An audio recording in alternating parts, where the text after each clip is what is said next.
But first of all, hi, Rula, welcome Alon-Lee.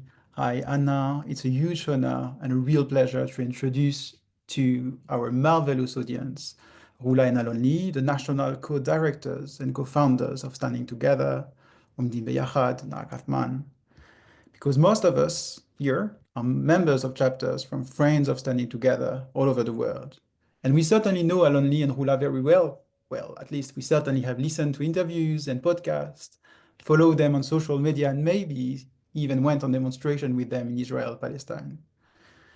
But most and foremost, we have been active in promoting and advocating Standing Together around the world. And actually, this is why Anna Zilinska here has had this brilliant idea of organizing those webinars that can show more clearly the political and social framework underlying the grassroots movement that is Standing Together. And that's why in this webinar, we will dive deep into three main issues. And this is important for you, dear audience, to remain careful about it, because you will have the unique opportunity to ask questions to Rula and to Alon-Lee on the chat. So please keep those outlines of the interview. First, we will try to keep 20 minutes on the political framework of Standing Together per se. What are the political inspiration of Rula and Alon-Lee? Rula and Alon-Lee, if you have name of theorists, name of politicians, but also social movement, unions, struggle that you drew on for founding and creating Standing Together. This is the first part. The second one will be dedicating on the question of the inside, outside, Standing Together inside Israel, and FOST, Friends of Standing Together outside of Israel. Once again, most of you are friends of Standing Together outside of Israel. So we will ask to Rula and Alon-Lee how should we articulate those two parts of Standing Together. And finally, we will keep 20 minutes on the strategy or the future of Standing Together, on the short term, the mid-term, the long term, peace, ceasefire, deals. The audience already asked very precise questions to Danny Filk and to Dov Renin on the two last episodes, and I'm sure that you guys will have good questions to ask for Rula and Alon-Lee too. And how we, international support and members, can participate in the development of Standing Together. All right, so let's start. First, by the political theory behind Standing Together per se. Name of politicians, social movement, union struggle. Who want to start? Rula, Alon-Lee? Hi, everybody. I would love to start. I just have to say sorry in front if I am babysitting dogs, but two of them. So if you will hear somebody barking, it would be the small dog sitting on my lap. So I am very sorry, but it would be great if you can tell me your question again. I can take from it, and then maybe Alon-Lee can follow with it. Yeah, so for example, did you drew on social movement, union struggle, politicians for founding and creating Standing Together? I will give Alon-Lee to start with this one. He has the beginning of it in a better way. All right. So it's actually a very interesting question, because I will tell you up front that within the movement, or in the conversation we hold around the movement, it is not a theoretical question that we make present. So when you join the movement, you are directly invited as a new member to a training, to our basic training. It's a 6-hour training on Fridays every week. We have it all across the country. And in this training, you learn the principles of community organizing, mass movement organizing, in a way that is very friendly and not theoretical. So we try to keep it in a very, very basic level of conversation, in the eyes level, and not as something that might feel for some people that you need to be very professional or academic kind of person in order to swim in the waters of our movement. But of course, we do have behind the scenes, in the background, a lot of examples that we draw lessons from, a lot of other social movements. And I would say that the real beginning of Standing Together was in the social protest movement of 2011. Israel's social protest movement of 2011 was the equivalent movement of the Arab Spring in most of the Arab countries in the Middle East, and of some Western protests such as the Indignados in Spain, Syriza in Greece, and of course Occupy Wall Street in the US. All these protests were really wonderful and amazing. The Israeli one was special in the sense that a huge proportion of our population, around 500,000 people out of 7 million citizens, went out to the street and participated actively in this protest. If you will try to think about it in American proportions, for example, it will be as if 23 million Americans will go to the streets all in one night. Crazy, crazy, crazy movement that was able to draw a lot of young people in Israel to protest against the very high prices of living. And, you know, if you will ask an average person on the street in Israel, so what happened with this protest? The answer will be, it failed. And it did miserably fail in so many different ways. We were a group of people that were active here. By the way, I see a good friend here, Tai, that was also very active in the leadership of this protest. We were, hi Tai, we were very active in trying to leading this protest and to create a moment of social change in the street. But we learned a very big lesson, and it is that it is just not enough to mobilize. Even if you have the ability to mobilize tens of thousands of people or hundreds of thousands of people, and you can create really massive moments of powerful messages to the government, you need to ask the question of how you create a long-lasting process of social change. How can you absorb the energies? And I think that looking at other examples, the Spanish example and the American example of how they could translate those protests into a long-lasting or longer political process, we decided to also build a movement in Israel to make it a social movement that can mobilize masses, but also build a base of community organizing within its core. And that's kind of the beginning of Standing Together. I will also say that something interesting that we draw from this moment is the main chant that we used to chant in this summer of 2011.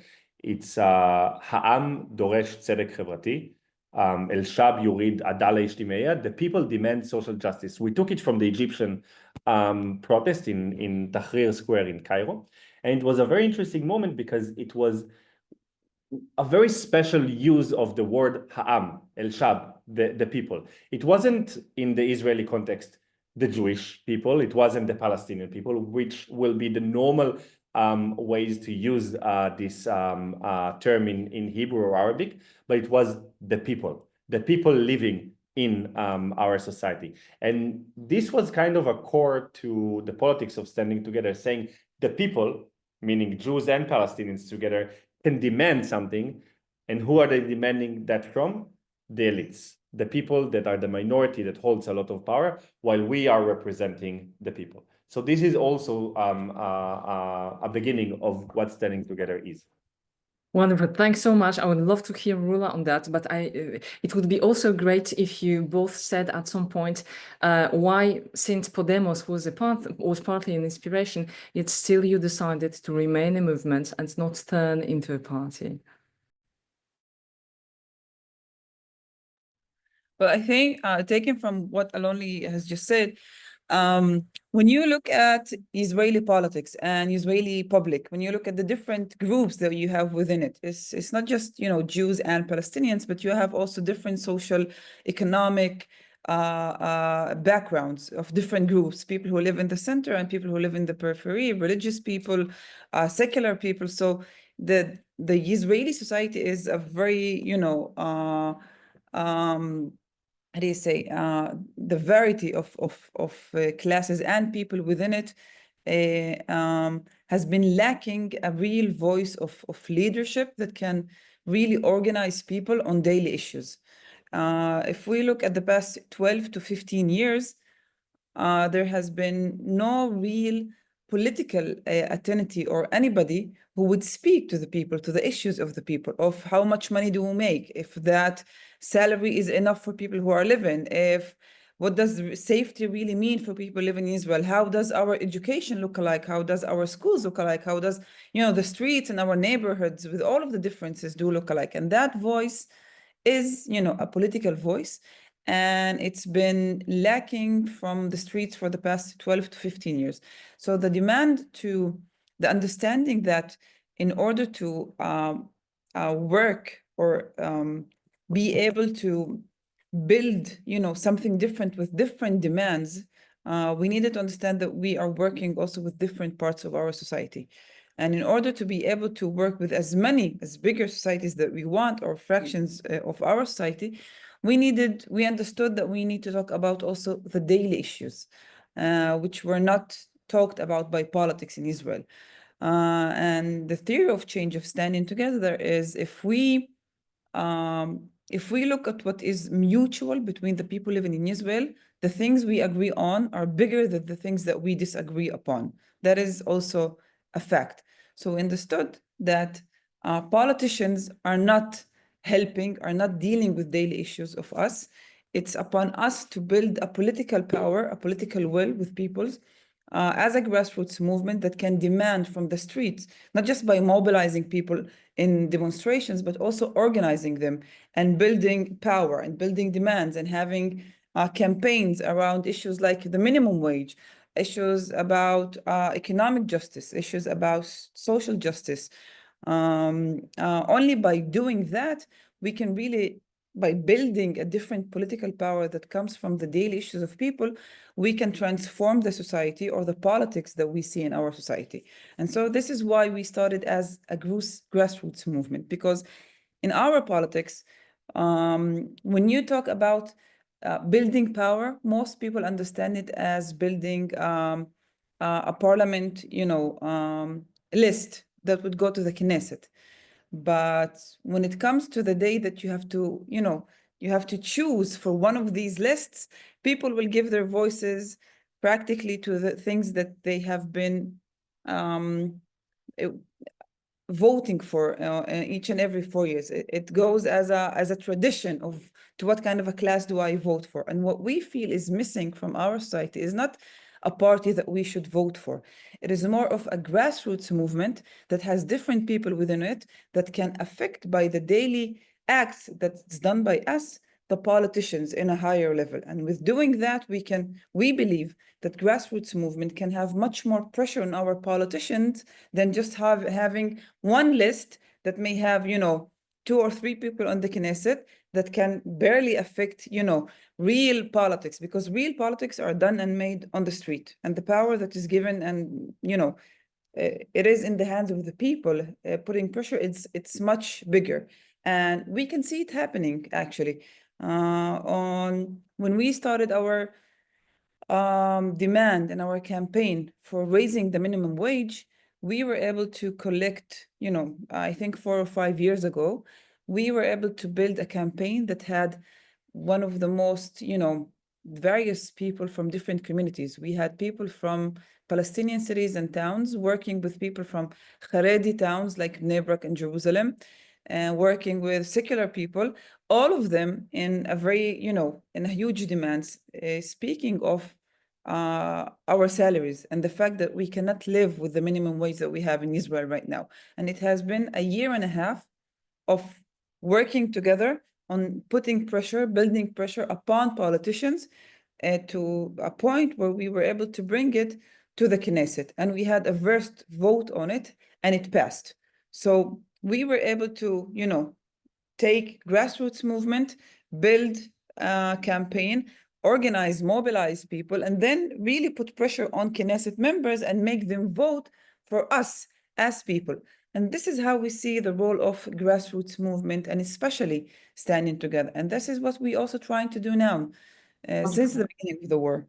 Wonderful, thanks for this. So this is how you change the language of Israeli politics, right? You are trying, tell me if I'm wrong, you are trying to show that the issues like security and economics in particular are not the issues separated from politics, but precisely very much political, which means that people should engage into politics through thinking about daily issues, right? This is your story, because as you know, the topic that we kind of imposed on you is the new language for Israeli politics, and this is how I'm trying to translate what you are saying. Am I getting it right? Yeah, I think it's interesting to look at it, because if you really put it in the question or in the realm of words and language,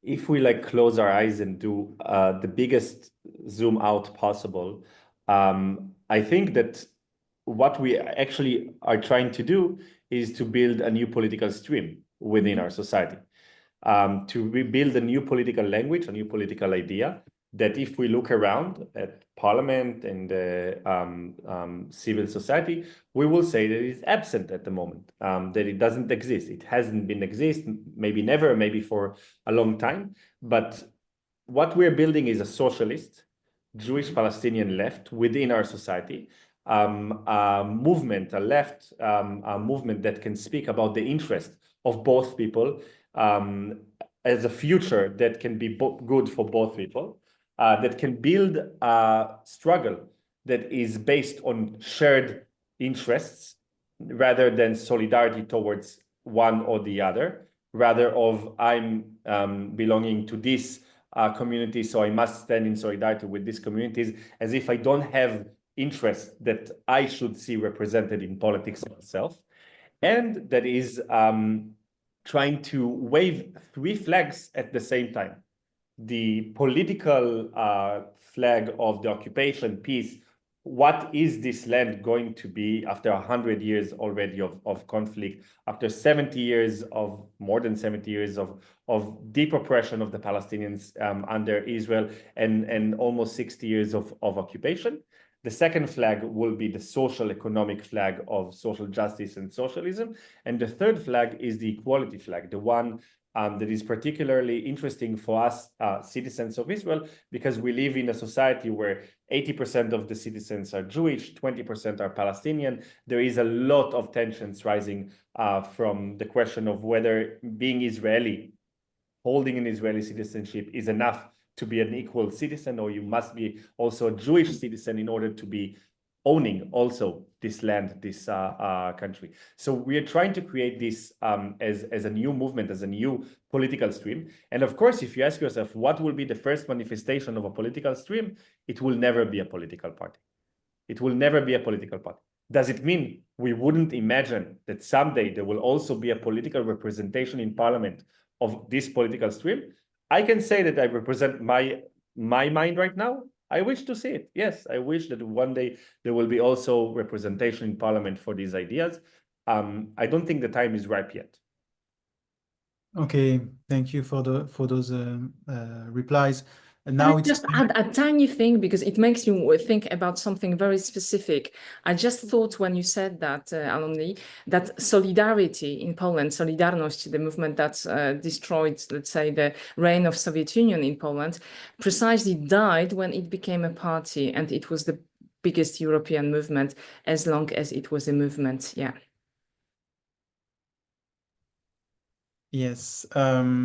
Yeah, now it's time to switch on the question of the inside and outside. And if I can be a bit provocative, I remember listening to you and Alon-Lee and Rula saying that we, Israeli Jews, or we, Arab Israelis, are the most well situated for fighting for ourselves. And the international are also allies, but first we need us Israelis to find a way to find solution for equality and freedom. So the floor is yours for explaining what are your views on articulating the inside and the outside. Yeah, of course.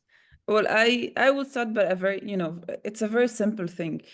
If we look on what's happening right now on this war, it's been 19 months of a war, of bombing Gaza, destruction all over it. hostages still there, people being killed in thousands and tens of thousands. And many countries, many politicians have been speaking, giving declarations and speaking about what should be done and how it should be done. But at the end of it, after 19 months, there is still a war on this land and people are still dying. And we deeply believe, we really believe that if nothing really changed from within our society, if we do not demand our own liberation and if we do not work for that liberation, it's not going to just happen because forces from, outside of the land will want us to have a deal or to change in these politics. We do believe that at the end of the day, the only way for this war to stop is when the Israeli government, led by Bibi Netanyahu and Smotrich and Ben Gvir, people who have messianic ideas, will leave the parliament and will be replaced by people who have different ideas, or will be convinced and will see that there is a huge pressure from within the Israeli society who demands an end of this war. This is the only ways that I believe this war will end.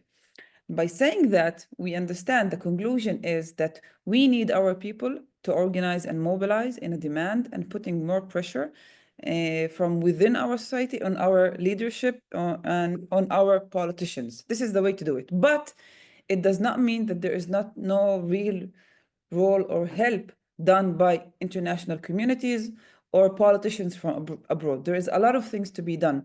One of the main things, and we also ask for it when we go abroad and when we speak, is that the fact that the same way we can organize and mobilize and put pressure and go out in demonstrations and now have soldiers saying they don't want to go back to a war. Many things have changed in the past 19 months. There is no reason that people abroad will not be able to also organize and mobilize and put pressure on their politicians to demand a solution for us. And that solution, the way we see it, as a solution that can give all of the people living in here equality, dignity, liberty, and yes, independence. Because we understand that safety and independence in here goes one with another. So what politicians can do from abroad is not just demand an end to this war, but demand real justice that will come in a form of having an end to the occupation, an end to this war, rebuilding Gaza, and going to a place where there is an independent Palestinian state next to Israel. The only way that can let people who are living here, not just to survive, but to live in prosperity. So this is what we can do in here: organize, mobilize, build another political will.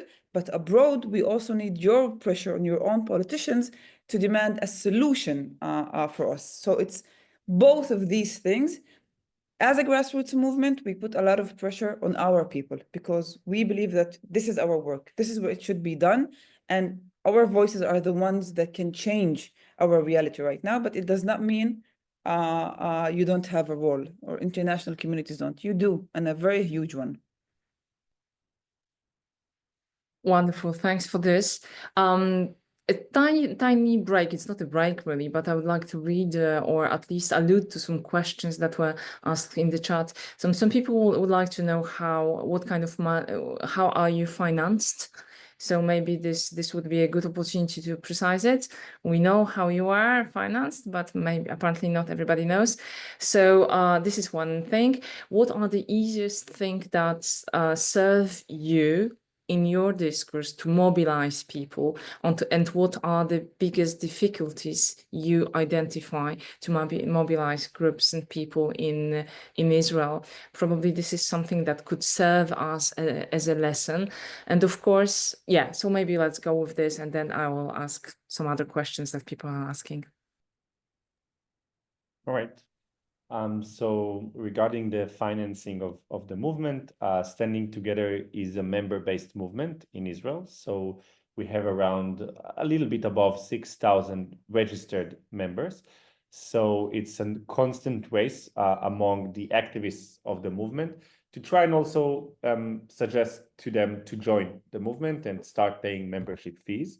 And the ones that are paying are giving the movement a big push forward together with these 6,000 members. And around almost 4,000 friends of Standing Together across the world. This comprise of 50% of the income of the movement. It can be going on advertisement and salaries and the purple houses and a lot of prints. Every week we print thousands of different signs. And the rest of the budget comes from family foundations, a few private donors, and some more institutionalized foundations such as the New Israel Fund or the Rockefeller Brothers Fund, Seba, these kind of foundations. The question of what helps us and what are the biggest challenges, I will say that at the beginning, just after October 7th, it seemed as if nothing helps, that it seemed as if the spaces are extremely shrink and as if there is no possibilities to operate. And it was tough, it was suffocating, it felt very lonely. But then the spaces started to widen and it was more possible to go out to the street, to express our opinions, to speak about the hostages and the people of Gaza. And I think the easiest thing that is pushing us forward is the government itself. They are so blunt. They are so miscalculating who is the Israeli public and what do people really want. And they don't care about it. So I think at this point, they understand they are a minority government. They understand that they don't hold a majority among the public. They do know that if they will go for elections, this particular coalition will not be re-elected. And they just don't care. They just don't care in such blunt ways. They speak about settlements in Gaza. They speak about forever war. They speak about permanently occupying the Gaza Strip. They speak about hostages not being the first priority in this war, even though 80% of the public, 80% of the entire public say the hostages are the first priority. So this gives us a lot of fuel, and this allows us also to push the public into a more agitated and more willing position to go out to the streets. The downside, which is the challenge here, is that the public is tired, exhausted. People, some of them has spent 100, 300 days in reserves, in serving the army. Palestinians in Israel have been persecuted day after day after day since the war started. People are afraid to express their opinions. People are afraid from the political violence that is manifesting also in the streets.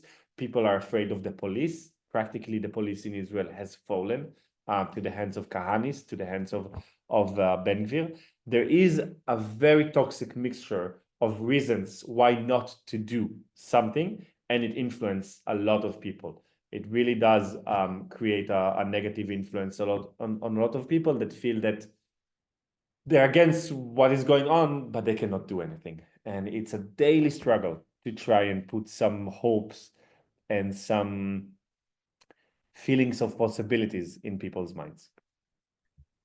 Thank you. I just would like to bounce back on the Rebecca questions because she asked you guys something about the difficulty to mobilize diverse groups around. And if I can just develop it a bit, because I think there are two big struggles to gain more people joining, standing together. The first one would be the question of the religious believers.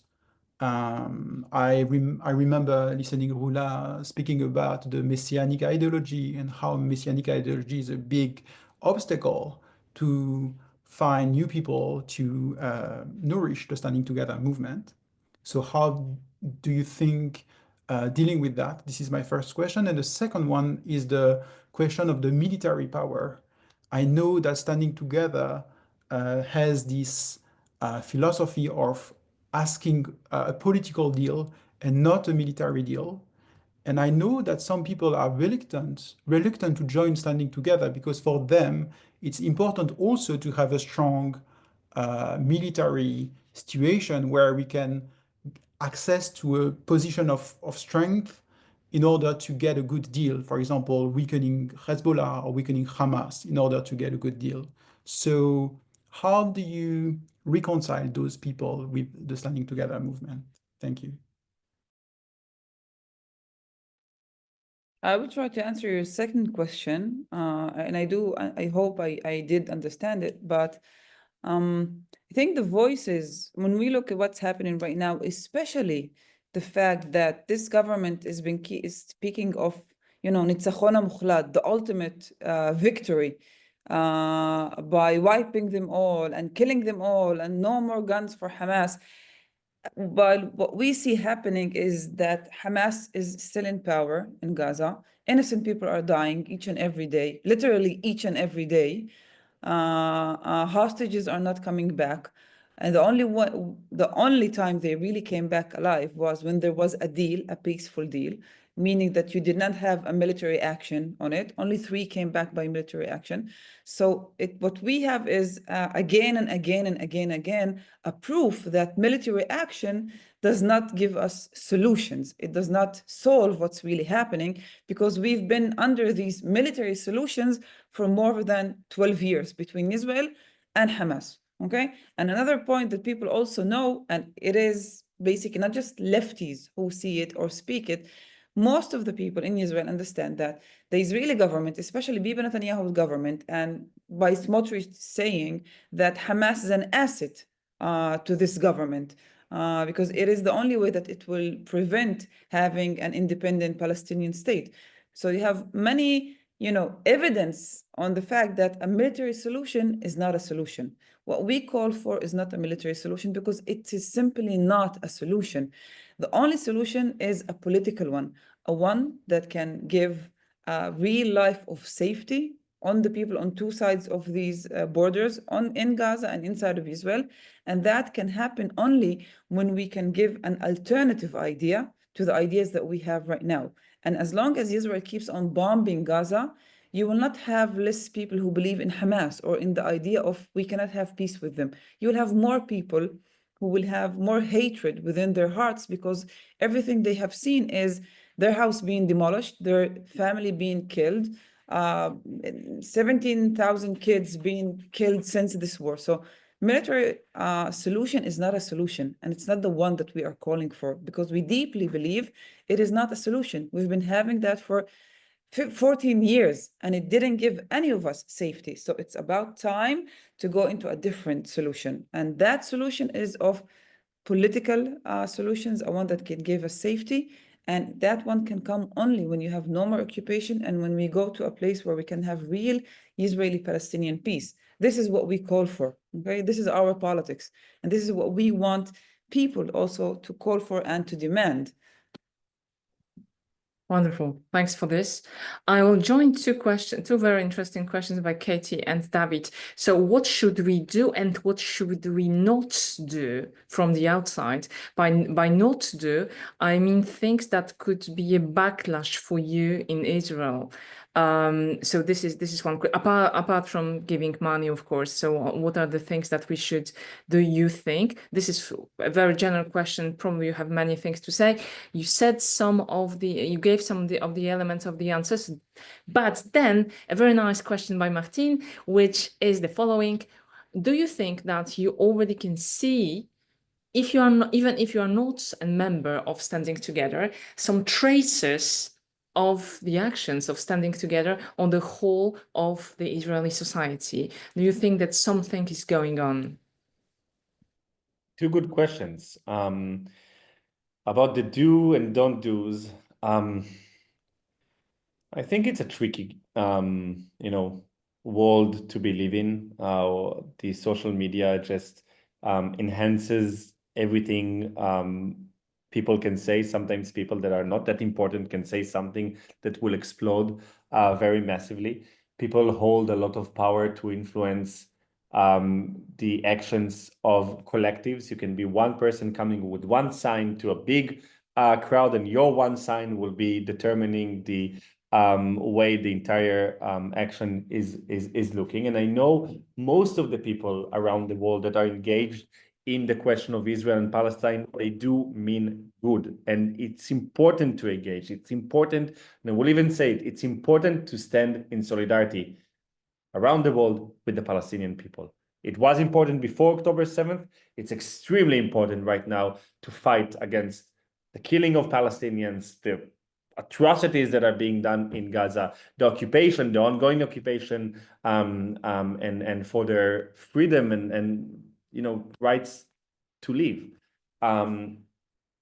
But the way you do it matters, and the questions of how is it expanding the camp or maybe narrowing the camp, it also matters. I do think that we need to ask ourselves, what are the kind of powers we're dealing with? And then to be witnessing and understanding that those are enormous powers that are allied together. Trump, Netanyahu, some of the most regressive leaders in the world, they have so much power to influence the course of this war and what will be.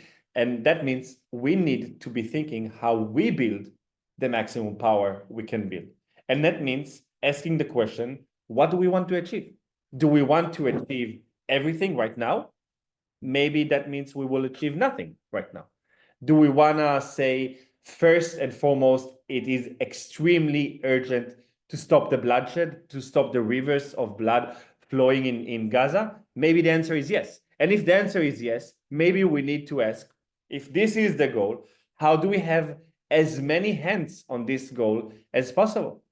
Maybe that means, how do we lower the entrance bar to this camp instead of rising it and saying only a person that ticks all the boxes, that all the right words and the terminologies, only they can enter a demonstration, a space of creating the coalition around it, only they? No, the answer is no. I think this is a responsibility of people that are trying to change reality rather than just condemning reality. And if you're in the side of changing reality, you do need to think about these questions. You do also need to think about the question, who are the people you're fighting for? Is it a dichotomous kind of reality where all Palestinians are victims and all Israelis are the victimiers? I think not. I think that we are able to recognize interests in this reality. We can look at a mother in the Israeli reality, a mother that has a son that is serving in Gaza. 2 soldiers died yesterday in Gaza. We can ask whether this mother holds the interest to continue this reality or to change this reality. I will argue she has the interest to end the occupation and to end the war, because all mothers want to see their sons coming back from the war and not being sent to kill and be killed in the name of what? Messianic ideas? So I think we need to be able to draw this line of who benefits in a much smarter way, and not portray it as people against people, but actually the vast majority of people living in this land against a very small minority that benefits from reality exactly as it is today. So this is kind of the line of the do's and not do's. And the second question, Rula, do you want? Anna, what was the question? Oh, sorry. The second question was about whether you see already some signs of the spirit of standing together. I will just say that, Rula, and maybe you will have something to add. On Thursday, 3 days ago, we had one of the largest rallies yet that is purely against the war, speaking about returning the hostages, striking a deal to return them, and about stopping the killing and the destruction in Gaza. Thousands and thousands of people came after a big campaign we had against the police that tried to forbid us from holding pictures of the Palestinian children that have been killed by our bombs in Gaza. It was amazing to see that the mainstream of the liberal protest in Israel, the pro-democracy, anti-judicial hall protest, kind of aligned with us. They shared our message. Some of the leaders were there in the crowd of our protest, and it was as if standing together is expanding the left side of the camp without stepping outside of the camp. And this is part of our strategy. We are very strongly positioned with one leg inside the camp, or let's say the pro-democracy camp, and with the other leg we always try to take one step and another step and another step. And I think in politics it's always an interesting question: how do you take a step forward with the camp being able to see you and listen to you without going way too many kilometers ahead with no ability to listen or see you? So I think we did something very influential, and we managed to influence tens or maybe hundreds of thousands of people with just this last campaign we're holding now. Thank you, Alon-Lee. This is I think Rula wanted to add something. Please, Rula, go on. sorry, I apologize. And I think Alon-Lee's example is the best. I mean, if it's been months of us having campaigns of speaking of stopping the war, and before that having a deal, a political deal, but now we do see an alignment with the demand to ending the war, and we also see, the Israeli society is a very militarized society. I don't know how to say it in the right way in English, but a militarized society. So refusing an order to go to war or anything that has with the war is considered something very unusual, even for people who would say they are lefties. And today, what we also see is higher voices of people demanding an end to this war and demanding for, a refusal to that war. So I think something is really shifting, and we are seeing some change. And that demonstration on Thursday, by holding pictures of kids who were killed in Gaza, unfortunately, I would say that thousands of pictures like these were handed to people. But it does say that our voice has become, more of a mainstream voice within our camp, or to ones who are more to the right from us. So it is a change we see. Wonderful. It's great to hear it. I'll just add that in France, more and more politicians are genuinely quoting standing together. So you are a recognized agent in the Israeli political scene. Yes, yeah, and it's a good point for switching to the last chapter of this webinar, which is the future and the strategy of standing together. Alon-Lee, you already spoke about it a bit, and I would like to read the question of Iran that are asking are you concerned that Netanyahu will not allow for free election to take place at due date? This is a question of Iran, but there is also the question of Ilana asking who would represent the idea of standing together when there is new election soon. So how do you imagine the short, midterm future of standing together regarding the election? Thank you. It's not going to be a very hopeful answer, unfortunately.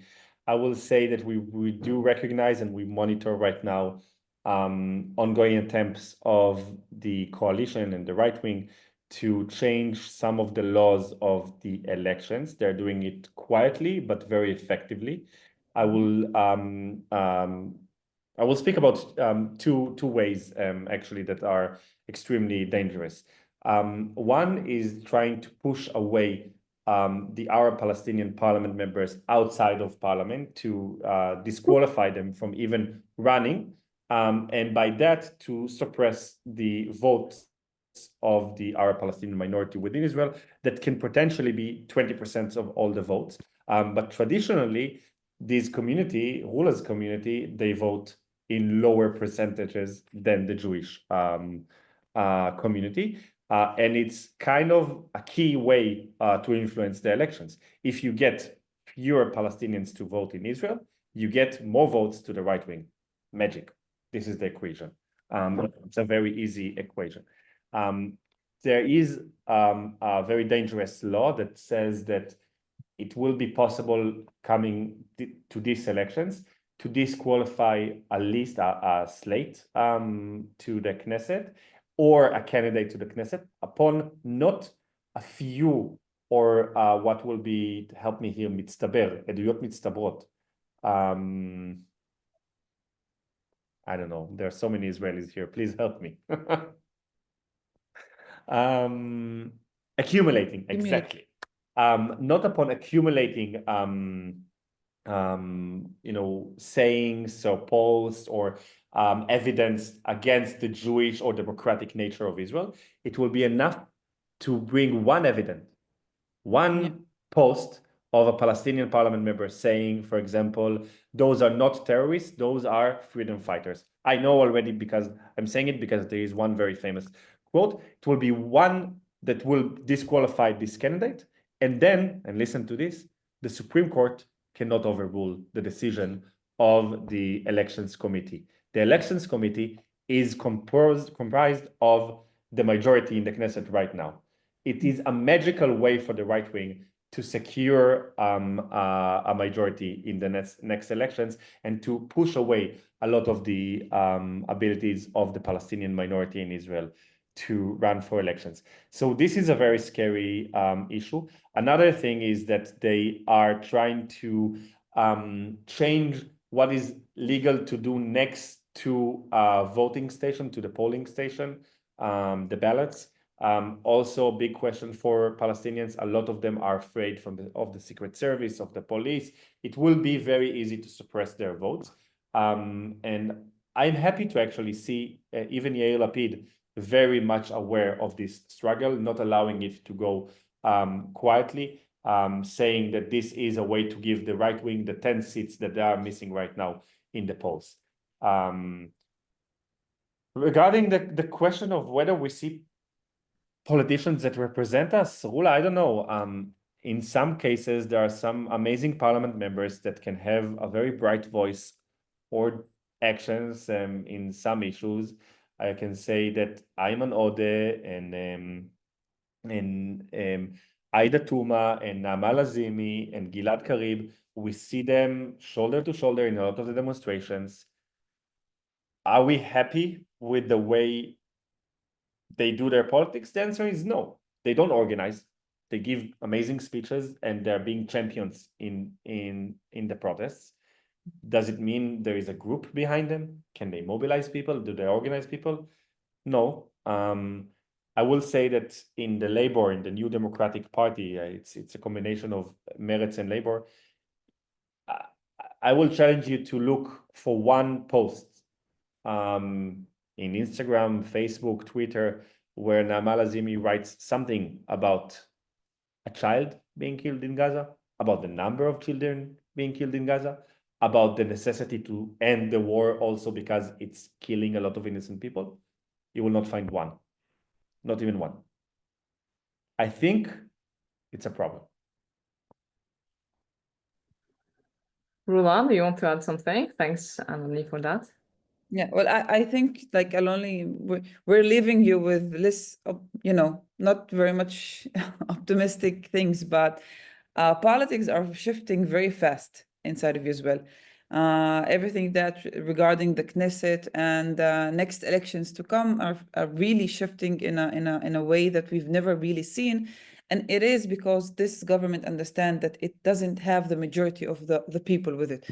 Now, if election would be held today, as Alon-Lee have said, this would not be the government. Bibi Netanyahu will not remain the prime minister.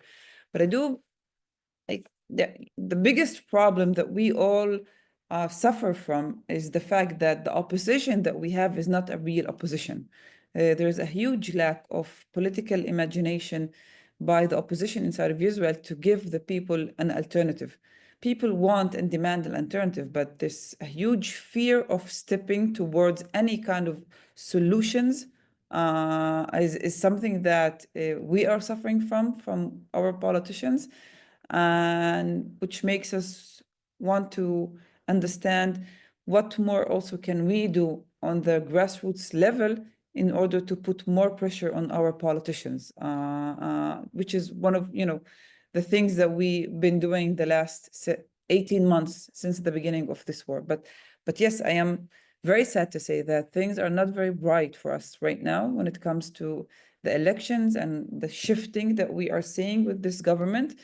And I don't really have anything optimistic to speak about it. That this is the, the state we are in right now. Thanks so much. Well, we'll try to find something nice to end this webinar with, right? But we are not ending yet. Just a tiny question, because I think that this comes back quite often. I see that in the chat someone is asking about the right to return, which is quite a frequent question that is being asked, and I was asked many times by people whom I speak with. And then there's this other question of two-state solution. I know you don't want to take position on that, and this is very virtuous, but what should we answer to people who ask us these questions? Yeah. Well, it is true. Look, we always say it, standing together, we don't, when we do what we do, it's not about, taking, drawing a line on the map and saying, this is one state, this is the second state, and these are the borders, and these borders should be going from through this line. This is not our fight. It's not what we do. In politics, each and everyone has a rule.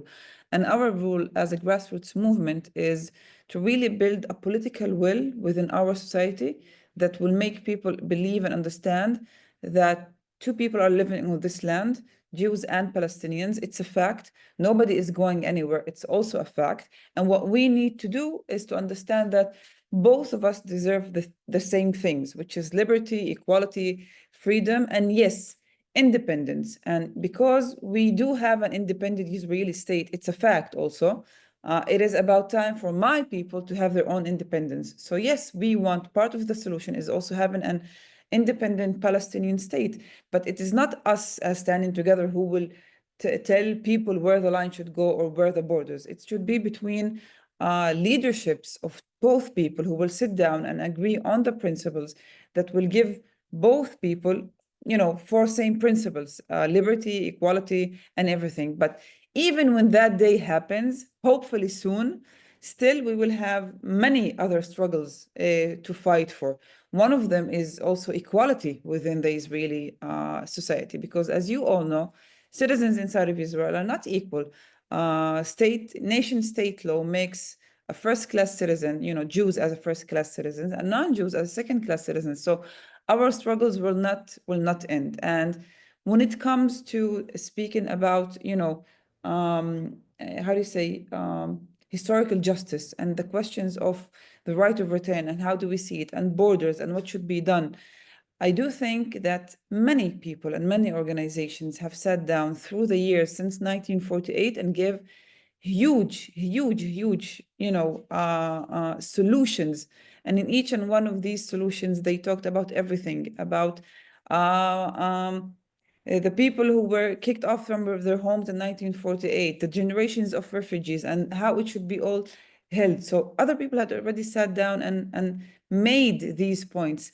The real problem that we have right now is not that question. The real problem is the fact that we do not have a political will within our politicians to give us a solution. So this is what we deal with each and every day. And this is the main reason why we do not, take, I would say, bigger issues that have been dealt before, because right now we don't even have a political will to start having a solution. And this is what we want to build. This is our part and our role in the politics in the Middle East between Israel and Palestine.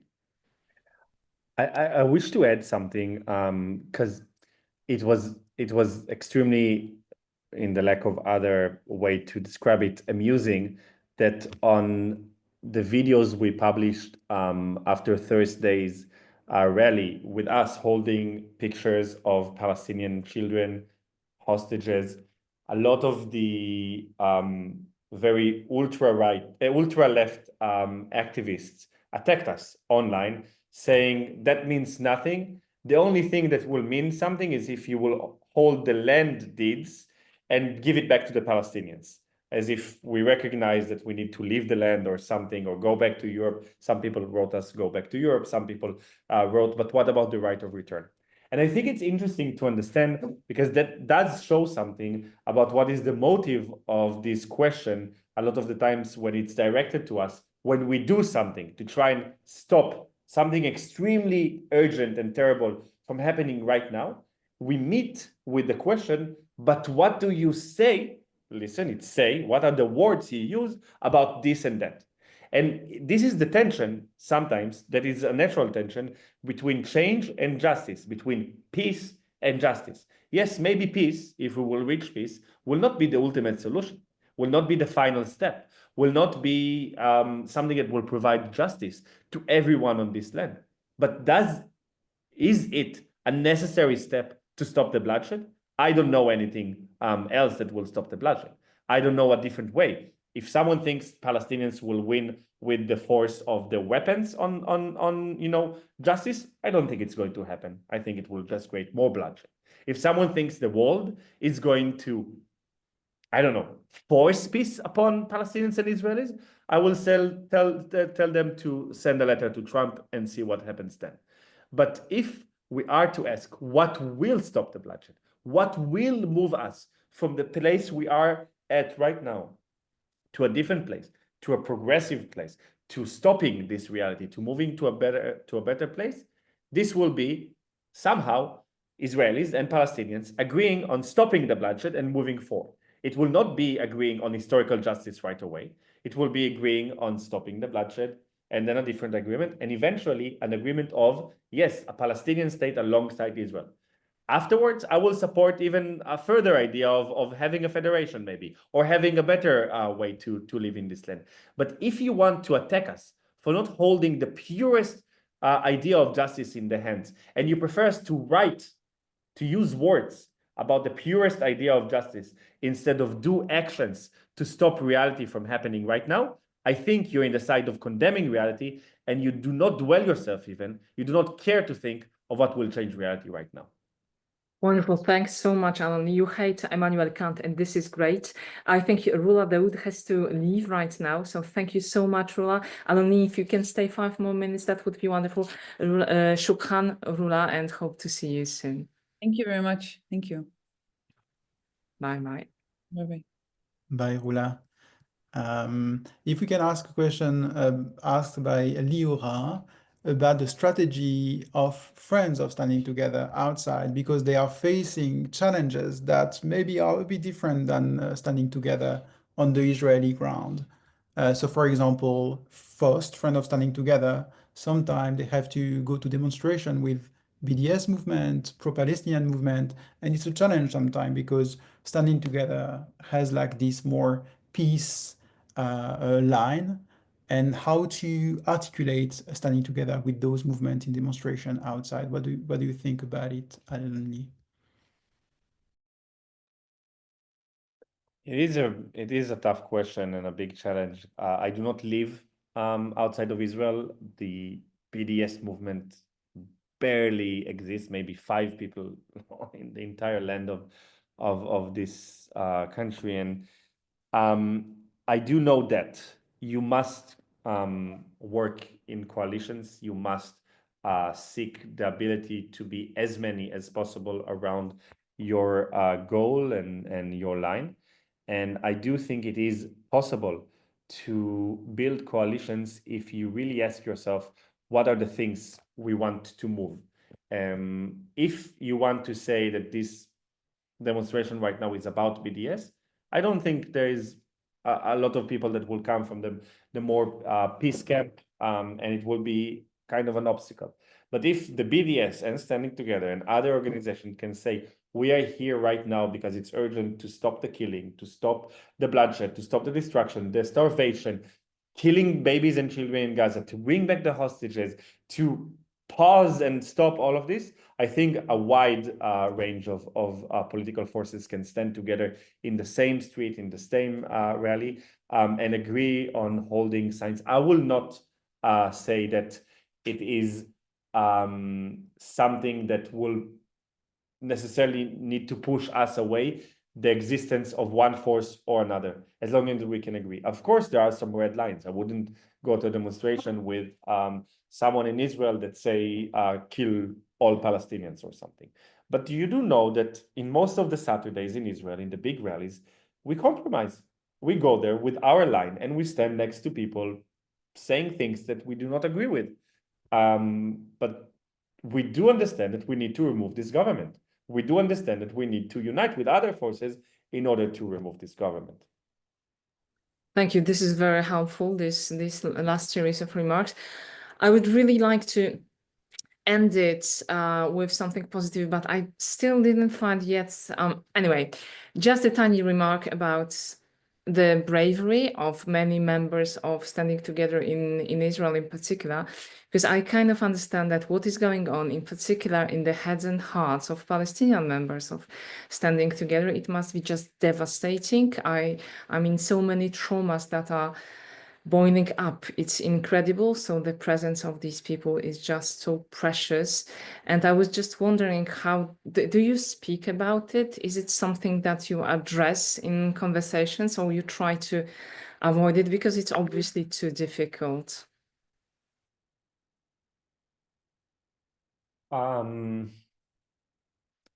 Yeah, it's been tough, and it's been long, and it's still going on, and we've not been very good to ourselves in these past 18 months.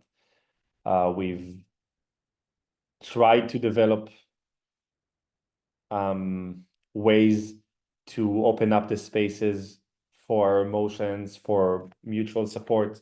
We do look at it much better right now than we used to. We understand it's a necessity. We understand it's something we must do. You need to remember that we grew massively in the last year and a half.